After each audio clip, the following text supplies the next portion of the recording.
Bonjour à tous mes petits cracks moldus, et c'est avec un immense bonheur d'annoncer cette 80e minute fantastique. Je ne réalise toujours pas que j'ai atteint ce nombre. C'est fou, mais l'envie et la passion sont toujours là, et je pense encore pendant un petit moment. Pour cette 80e minute, nous allons continuer à parler Quidditch, mais nous concentrer sur l'élément le plus emblématique de ce sport. L'objet permettant de mettre le point final à un match, je parle bien évidemment du vif d'or, cette petite boule dorée. Mais celui-ci n'a pas toujours été cette petite sphère brillante que l'on connaît, mais a bien une histoire. Quelle est donc l'origine du vif d'or ? Dans les premières parties des bases du Quidditch, on n'utilisait pas un vif d'or mais un vivet doré. En effet, ce petit oiseau de forme sphérique était très apprécié des chasseurs au début du XIIe siècle. Très difficile à capturer, il apportait ainsi du prestige et de l'importance à quiconque l'attrapait et pouvait même gagner de l'argent pour sa capture. Assez vite, l'association de cette petite créature volante et du Quidditch se fit sentir. Le chef du conseil des sorciers de l'époque promettait 150 galions aux joueurs attrapant le vivet, ce qui entraînait souvent la mort de l'animal de par la violence de ses chasseurs sur leur balai, tentés par l'appât du gain. Le nombre de vivets diminuant drastiquement en fit ainsi une espèce menacée d'extinction.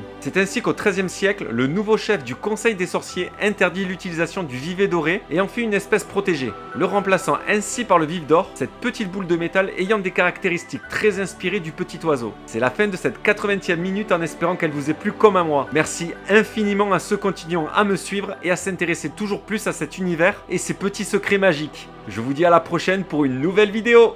Bye!